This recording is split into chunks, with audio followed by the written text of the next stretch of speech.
नमः शिवाय धवलालिंग महाप्रभु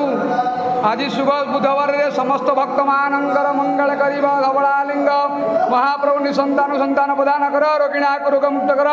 अंधकु चक्षु दान करिब धवलालिंग आपण पाखे जे भने भक्त माने मनस्कामना रखिंट मनस्कामना पूर्ण करिब धवलालिंग महाप्रभु ओं त्र्यंबकं यजामहे सुगंधे पुष्टिवर्धनं गर्भारोपं निबंधनात् मर्तरमखे अमाहे मृत्युंजय धवलालिंग महाप्रभु संसार सुखी रखु जगतर कल्याण करंतु आपणक महिमा प्रकाश करिब धवलालिंग महाप्रभु ओं दीपं ज्योति परम ब्रह्म दीपं ज्योति जनार्दन दीपहर तुम्हें पापं पूजा दीपं नमस्ते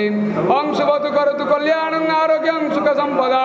शत्रुबुद्धि विनाशंच